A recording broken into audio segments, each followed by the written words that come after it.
part 2 of my January reading wrap-up. And the first book that I want to tell you about was the first in my Kindred Spirits Club, and that was Emily of Deep Valley. So if you have not heard, if you are new to my channel, I am hosting a Kindred Spirits Club where we are going to read very cozy, life-softening, just savoring the everyday joys kinds of books. So if you would like to be a part of that, you can email me. I will put my email address down below and you can contact me and we can coordinate. And I'm very excited for the lineup that we have.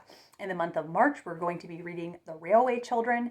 And then in April, we'll be reading A Girl of the Limberlost by Jean Stratton Porter. And I have some other exciting books lined up for the rest of the year, and I hope that you might join us.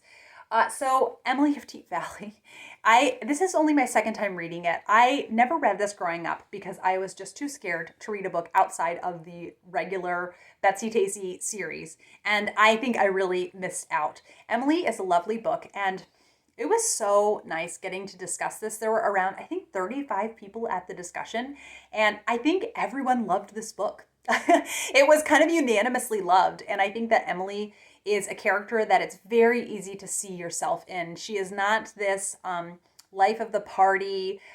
She's more quiet, and I think that bookish people can more feel seen in that character. And I think this book is for anyone who has felt forgotten or left behind, and that you just don't, you kind of don't know what the next step in your life is going to be. And Emily she's just graduated from high school, and pretty much all of her high school friends are going off to college. But she lives with her grandfather, who is a widower, and she is an orphan, and so he's really raised her and her grandmother too, until her grandmother had passed away a few years before the story starts. And she just feels an obligation to stay with her grandfather. She knows he also is just completely oblivious that she would even maybe want to consider higher education, and he thinks it's a big deal that she's graduating from high school. And it's 1912 is the year that she graduates. So it was, very common just for girls to just graduate from high school at this time. And he thinks he's being so generous, sending her, letting her go all the way through high school. And he does start to suspect later on in the book, oh, maybe she did actually want to go to college. But what I love about this is that Emily, she knows that it's the right thing to do to stay with her grandfather, but it doesn't mean that she's less grieved over that decision and that it's not hard. You also see somebody someone in the meeting saying this is a really good example of blooming where you're planted. So she stays in this situation, and it's kind of up to her to make things better in her life. And I just love, you get to see she has kind of a couple chapters where she really grieves, feeling left behind. And then the ways that she makes it better and the ways that she enriches her life with books and art and culture and friendships and volunteering to make a difference in her community. And it's all so beautifully done and so beautifully written. And she lives in a slough. I know the word is said slough, but she always pronounced it slough. And so that's how I say it when I talk about this book. And I looked up the place that it's based on, because all of the locations in the Betsy Tacy books are based on real places. And it's just really, really beautiful. It's a marsh, and it's a park now. You can still go to the marsh. So I loved this book, and it was a lovely, lovely way to revisit Emily, having so many people do it with me.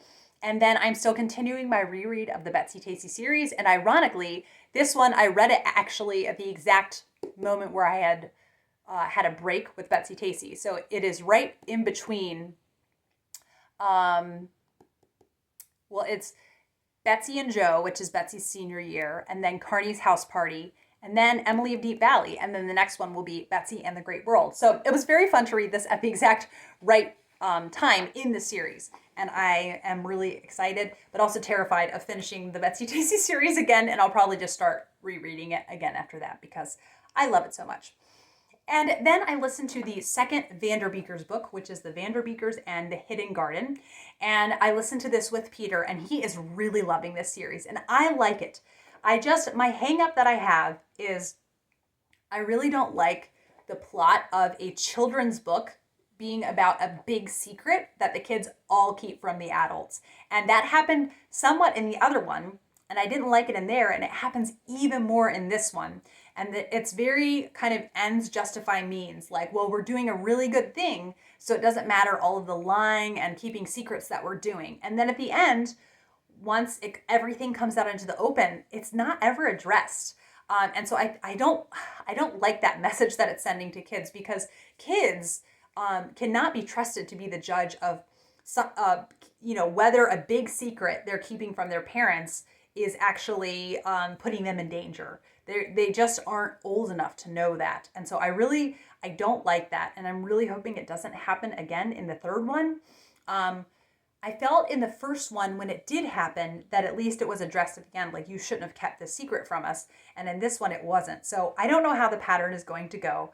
We're going to continue on with the series. And of course, I'll just be having conversations with Peter as we're going through the book. And just seeing what I think.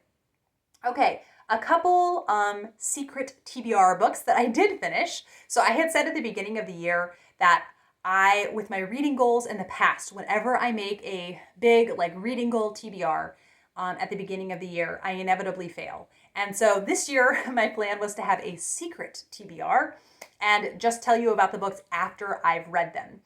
So firstly is A Memory of Light by Robert Jordan and Brandon Sanderson, and it is the final Wheel of Time book. I finished the Wheel of Time series, which is just crazy. I haven't even really wrapped my head around it, if I'm honest. It feels very surreal. So I am going to be doing a video with Doris from Aldi Books. I don't know if it's going to be spoiler free or not. I'm not sure. But Doris has also finished, and we are very excited to have this accomplishment behind us. So you'll hear my thoughts on it in that video. And I will say at the beginning of that video whether it's going to be spoiler free or not, or maybe we'll have a spoiler free section. I'm not sure. Then a secret TBR, another secret TBR book, and I'm going to typically try to do a video per secret TBR book, and that is The Joy of the Snow by Elizabeth Goudge. It is her autobiography, and I'm hoping, this is not focusing at all, but I am hoping to have a video filmed all about this right after I film this wrap-up video. So hopefully you will see that coming to you. And then the next one that I read was a buddy read with Kate from the novel Nomad, and that is A Burial at Sea by Charles Finch. This is his 5th in the Charles Lennox series, and I have said before, these are what I want Sherlock Holmes to be. I do not enjoy reading Sherlock Holmes. I do enjoy the short stories a bit more. But this is the same era, and it's like a gentleman investigator, but it has the kind of modern style of characterization and mysteries. This one was set all on a ship. I do not typically enjoy a closed circle setting. I get very restless, but I enjoyed this book despite that. So Charles Lennox is called on top secret government business, and while he is at sea, someone is killed. And so he has to figure out who done it. And it kept me fairly gripped. And I kind of knew going in also another thing about ships at sea is that it's really hard for me to keep all of the sailors straight from one another. They're not kind of distinguished enough. The couple times that I've read a book in a monastery or a nunnery, it's the same deal. I feel the same way. I have trouble distinguishing between the different characters. But I would say if you like kind of a, a just typical whodunit mystery, this might be a series that you would like to try. And I really enjoy the setting. And then there are some really cool things that happened in his personal life also. So I'm excited to see the ramifications of that in the next book in the series when we get to it. Then I read a middle grade that I gave 5 stars to. At the beginning of the year, I asked my patrons for a book that they would suggest that they thought I would really enjoy. And one, Melissa, suggested The Dollmaker of Krakow. And I had no idea what an impact this was going to make on me. It is set in World War II, or right at the beginning, before World War II. And there's a doll maker who is living in Krakow, and he somehow, through some sort of magic, brings a doll to life. He doesn't know how he's done it, but then it's about this deep and beautiful, beautiful friendship that they have and the other people that they know in the city of Krakow, and then things are really um, the really harrowing things are starting to happen in the city of Krakow. And concentration camps are starting to be filled with people. And it's very, very moving. This is technically a middle grade, but I would say older middle grade. This is not something you would want to hand to a new reader. It doesn't sugarcoat it. But what I did like was that the magic being a part of this was a sort of balm to kind of get you through, to pacify you while you're reading about these very harrowing things that really did happen. So I would say it's kind of like the Chronicles of Narnia meets The Hiding Place by Corrie ten Boom. And it's just a really, really special book. So I ended up reading it in a day. I wasn't planning on doing that. I just picked it up and thought, I'll try the first couple chapters. And then I just kept reading and reading and reading. And it was so beautifully written. And I know there's a new one by this author coming out this next year. So I definitely will be paying attention to that. I think this one is going to be a YA book. I'm pretty sure. And then a book that just swept me off my feet, and I had no idea how much I was going to love it, was The Wind in the Willows by Kenneth Grahame. I have been avoiding this classic for years because I thought it was going to disappoint me. I just knew it would disappoint me. It could not live up to my expectations of it, but I needed something calm for a bedtime audiobook. I always fall asleep with an audiobook on. It just really winds me down. And I loved this. I gave it 5 stars. I just can't stop smiling whenever I think about this. It made me laugh. There were so many funny parts. And it made me cry in some passages with how beautiful the writing was. There is such an awareness of natural surroundings in this. And just, it was so charming. And then, like, here's one of the pictures. It was so charming and so endearing. And I loved it. I cannot believe it's done. And what's wild is that the audiobook is about 8 hours, but the, maybe it's just small print, but it's only 153 pages. It is a very short book. So let me see if I can find something beautiful to read to you about. So this is from the chapter, The Wild Wood.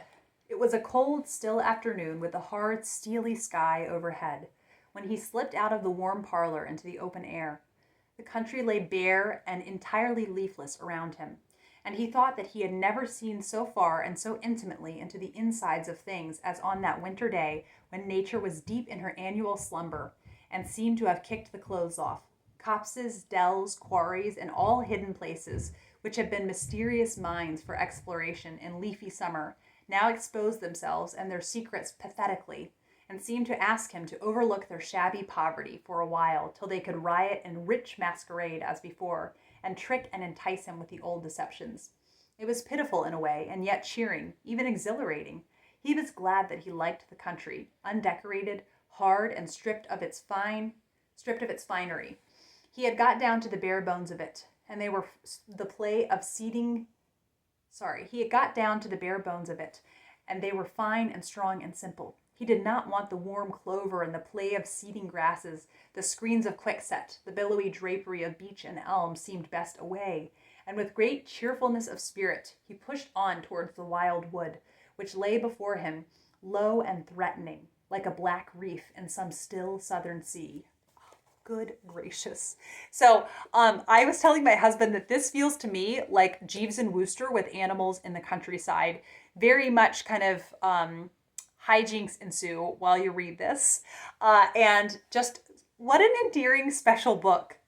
What a gift this book was this January. I really think it was a great January read. I know that you would think typically spring or summer, but it just brightened up my January. And I'm definitely going to be rereading this one. It was so good. So I loved The Wind in the Willows.